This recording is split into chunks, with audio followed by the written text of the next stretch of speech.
Shalom semuanya. Recording in progress. Saya menyampaikan salam bagi semua pengurus gereja El Shaddai dan saudara-saudara semua yang ada bersama di sini. Saya sampaikan salam dalam Tuhan kita Yesus Kristus.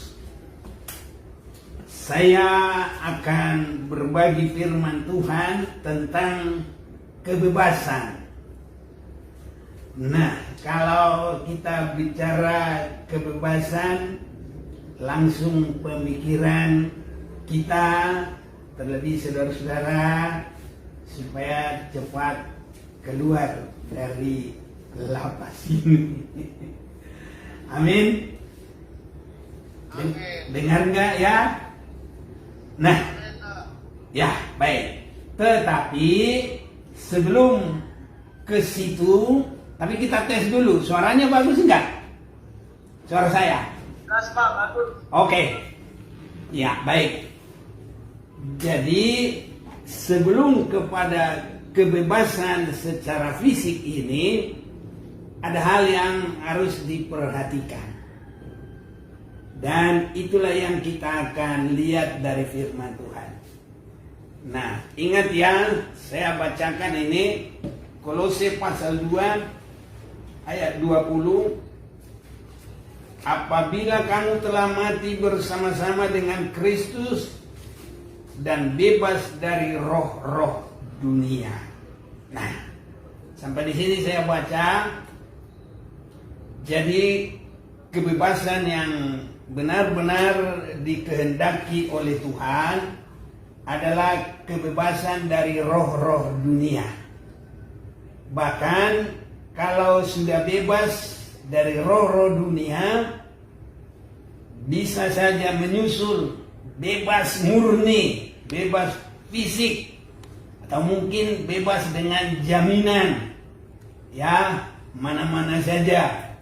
Pokoknya bisa terjadi juga kebebasan secara fisik, bisa meninggalkan lapas ini dan beribadah nanti di gereja yang lain-lain, bukan lagi di gereja El Shaddai yang di sini, yang saudara-saudara lagi duduk sekarang ada di sini. Bahkan sebenarnya saya lihat mengapa ada di gereja El Shaddai ini, itu adalah juga rencana Tuhan, kehendak Tuhan, supaya mengalami bebas dari roh-roh dunia. Karena kalau biarpun di luar daripada lapas ini, kalau masih tetap dikuasai oleh roh-roh dunia, roh-roh dunia itu keinginan senang-senang, terlebih yang menyangkut dengan saudara, senang-senang dengan macam-macam lah, obat-obatan, narkotik, dan lain-lain. Nah, itu kesenangan dunia, itu roh-roh dunia. Jadi itu yang harus dibebaskan. Makanya saudara ada di sini supaya itu dibebaskan. Jadi saya pikir kadang-kala begini. Mengapa saudara ada di sini? Karena di luar, waktu di luar mungkin sudah dengar khotbah, tapi tidak diperhatikan. Mungkin sudah ada nasihat dari saudara-saudara lain atau khususnya orang tua, tapi tidak diperhatikan. Sehingga dengan lapas ini justru jalan Tuhan memakai pemerintah dan segala yang ada ini, segala peralatan ini yang saudara duduk ada di situ, itu justru karena sudah tidak mendengarkan khotbah, tidak memperhatikan nasihat orang tua, ya sudah terpaksa dengan begini, ya dengan lapas ini. Jadi ini juga adalah bagian dari termasuk bagian rencana Tuhan membebaskan dari roh-roh dunia. Itu keinginan-keinginan daging, keinginan-keinginan dosa, hidup-hidup duniawi, cemawa, bersenang-senang. Nah, jadi justru sekarang ini saudara dibikin berpuasa di sini, tapi bukan karena kesadaran, dipaksa.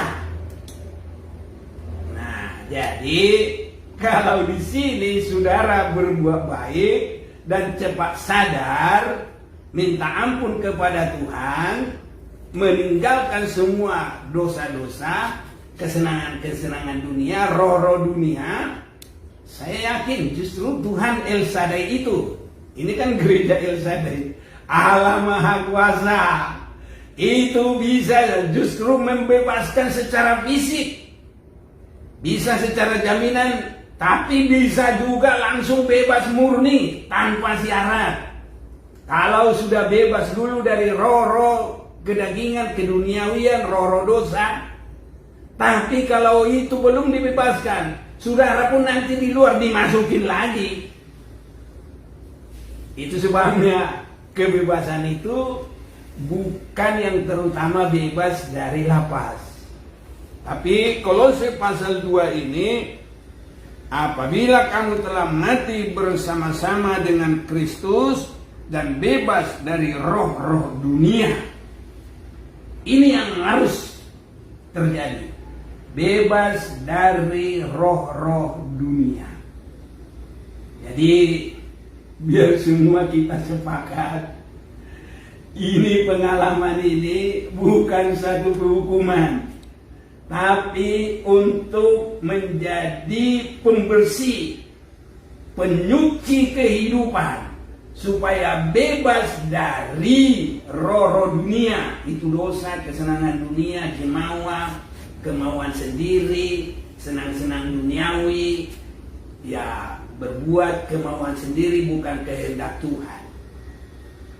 Jadi kalau kita sepakat, saudara-saudara ada di dalam, bersikaplah yang sangat baik. Karena kalaupun nanti di luar tapi belum bebas dari roh-roh dunia ini, bisa-bisa nanti hukumannya bisa tambah besar lagi, tangkap lagi, karena sudah pernah, lebih lagi nanti hukumannya bisa 2 kali lipat karena sudah pernah masuk. Nah, tapi semoga itu semua tidak ada. Kita sudah sharing sekarang.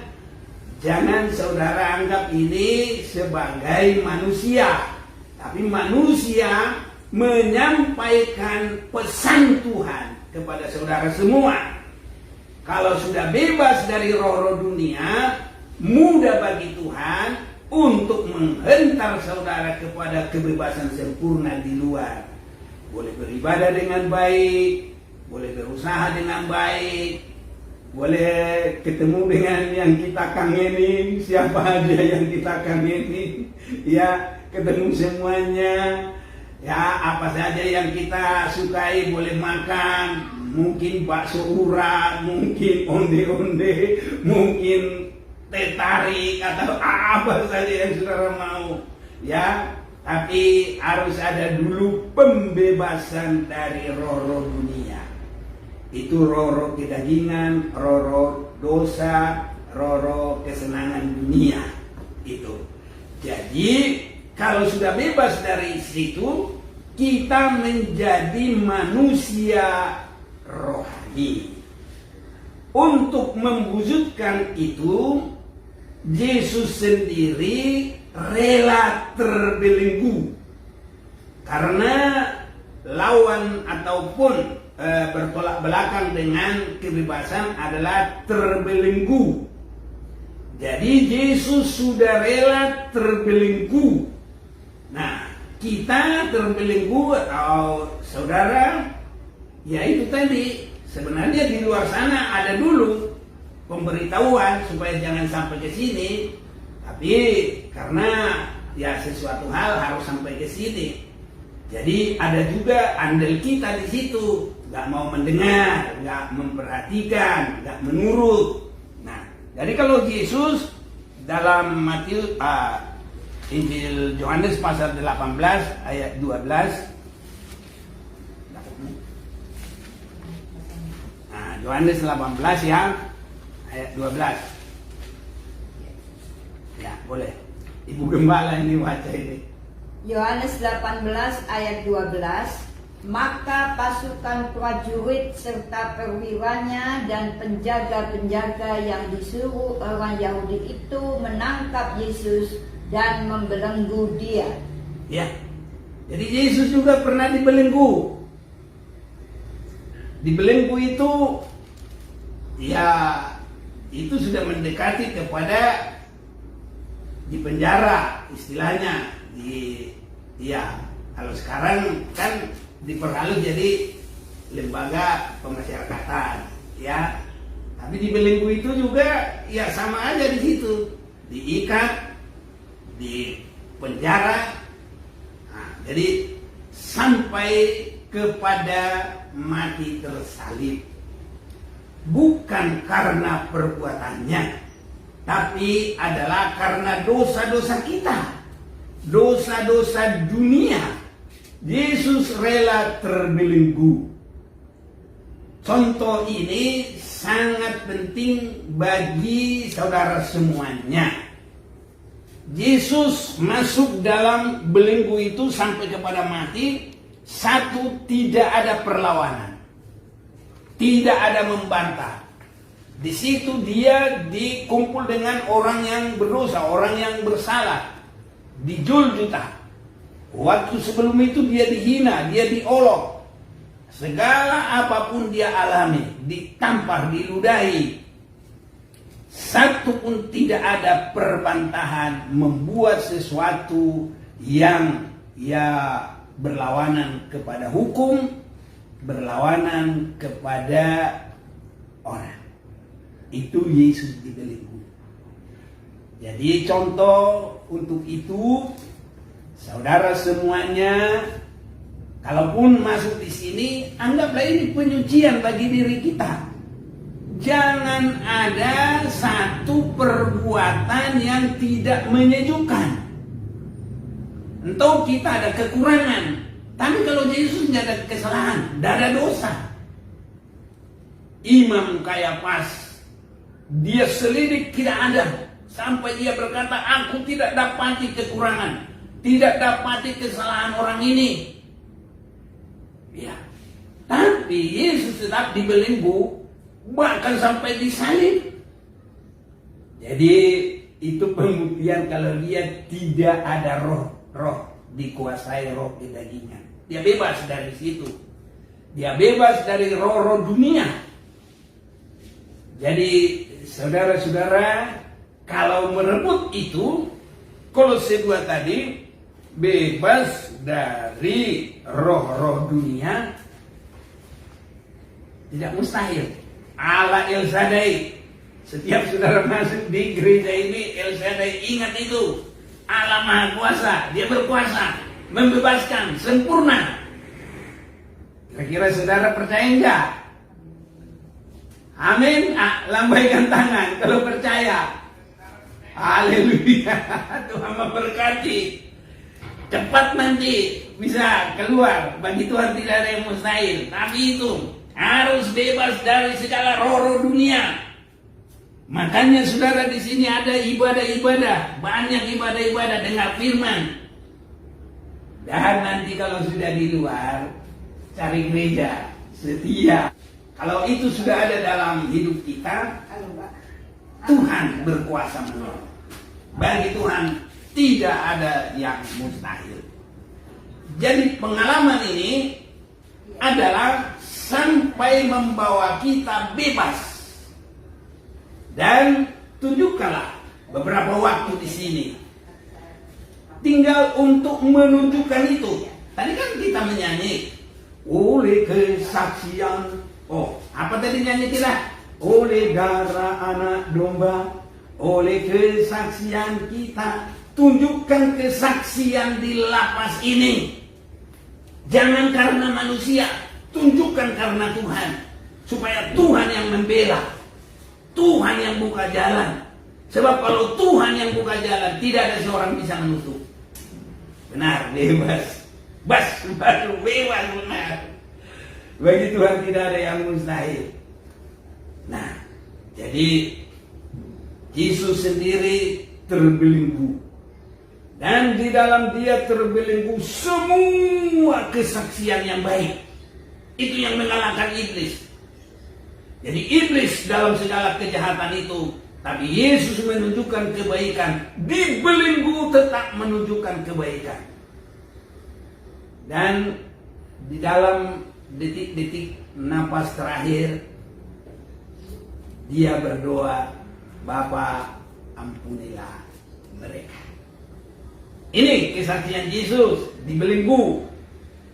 Nah, jadi saudara-saudara, jangan ada sakit hati sama siapa saja pun. Bukan karena dia lapas, bukan. Tapi menunjukkan hati kepada Tuhan bahwa kita bebas dari roh-roh dunia. Bagi Tuhan tidak ada yang mustahil. Jadi kita ini bertanggung jawab. Kalau di lapas ini itu hanya sedikit.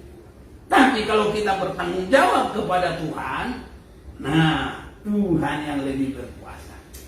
Dia menolong. Kalau di lapas manusia masih bisa belum pas, lurus apa semua masih ada, nepotisme ada, macam-macam neko-neko. Tapi kalau Tuhan, kita tunjukkan bahwa kita sudah bebas dari roh-roh dunia itu, maka Dia berkuasa menolong kita. Ingat saudara-saudara semuanya, bagi Tuhan tidak ada yang mustahil. Kalau saudara ada di sini, ingat gereja El Shaddai. El Shaddai itu artinya Allah Maha Kuasa, yang tidak bisa dilakukan oleh manusia, oleh negara, oleh persenjataan yang hebat, oleh negara adikuasa, tapi Tuhan sanggup mengadakan. Saudara-saudara yang lebih membutuhkan supaya terjadi kebebasan, bagi Tuhan tidak ada yang mustahil. Bahkan kalau saudara sudah bebas dari roh-roh dunia dan kita mau mengasihi Tuhan dengan sungguh-sungguh, maka perkara-perkara ajaib Tuhan akan mengadakan. Ayat yang ke-9, kalau kita sudah mengasihi Tuhan, maka Tuhan akan mengadakan perkara ajaib, perkara yang besar. Nanti selesainya jam 11 ya. Harusnya keinginan kita mati di dalam keinginan dunia. Biarlah ada cinta akan Tuhan, biarlah ada kasih akan Tuhan, dan selanjutnya kasih akan Tuhan mencurahkan berkat bagi kita. Saya berdoa saudara semua diberkati oleh Tuhan. Apa yang menjadi kerinduan saudara bisa terlaksana.